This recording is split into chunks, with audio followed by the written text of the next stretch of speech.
మనతో మాట్లాడడానికి గొల్లపూడి మారుతీరావు గారు లైన్ లో ఉన్నారు. సార్ సార్ మరి కోడి రామకృష్ణ చనిపోయారు కదా, మరి ఆయనతో మీకు అనుబంధం ఎలాంటిది? అదే విధంగా ఆయన డైరెక్షన్ లో చాలా సినిమాలు వచ్చాయి, అది అందరికీ కూడా తెలుసు. మరి కోడి రామకృష్ణ డైరెక్షన్ శైలి ఎలా ఉండేది?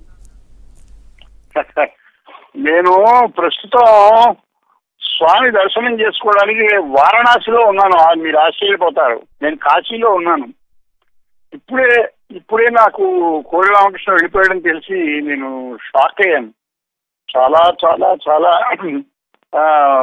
షాకింగ్ విషయం నాకు. ఎందుకంటే నేను జీవితంలో చాలా మంది దర్శకులకు మొదటి సినిమాలు రాశాను, కానీ కోడి రామకృష్ణ అనే దర్శకుడు నన్ను నటుడిని చేసి తను దర్శకుడు అయిన మొదటి దర్శకుడు. చాలా పాదరసం లాంటి ఉత్సుకత, పాదరసం లాంటి ప్రతిభ ఉన్న ఆ యువ దర్శకుల్లో ఒకడు. నేను ఇప్పుడు మాట్లాడేది ఒక 40-42 సంవత్సరాల కిందటి కోడి రామకృష్ణ.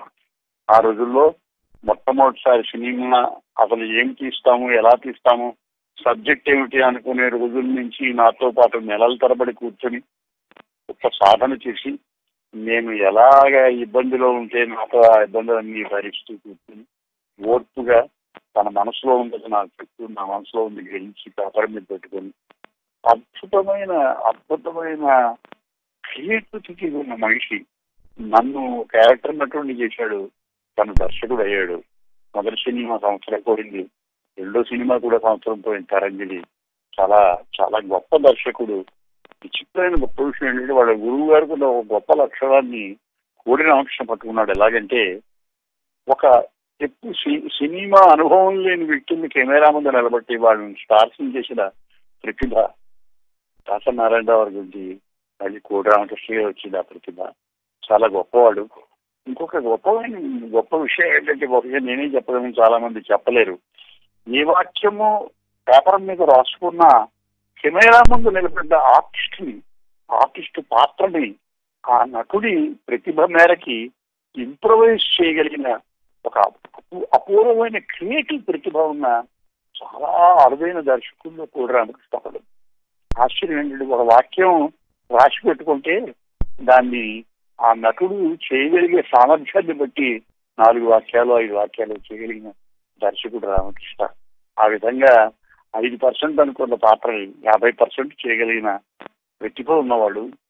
ఆ విధంగానే ఎంతమంది నటులకో ప్రాణం పోసిన వాడు. అందరి మాట ఎలా ఉన్నా నేను క్యారెక్టర్ ఆర్టిస్ట్ అవడానికి అతని కారణం, అతను దర్శకుడు అవడానికి నేను కారణం. ఇంత త్వరగా వెళ్ళిపోవలసిన వయస్సు కాదు, వెళ్ళిపోవలసిన పరిస్థితి కాదు.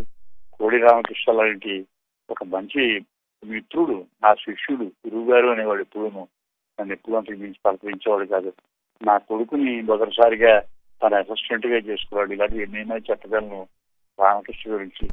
ఏమైనా రామకృష్ణ వెళ్ళిపోవడం మాటలు రానంత దిగ్భ్రమ, మాటలు రానంత విచారము కలిగించింది. రామకృష్ణ చాలా మంది దర్శకుల మధ్య ప్రత్యేకంగా జ్ఞాపకం ఉండే ప్రత్యేకతలు చూపించిన తెలుగు దర్శకుల్లో ఒకడు. అతను ఆత్మశాంతి కలగాలి. ఇలాంటి మాట నేను చెప్పాల్సి వస్తుంది, నా జీవితంలో లేదు. అతని ఆత్మశాంతి కలగాలి ప్రార్థిస్తున్నాను. Okay sir.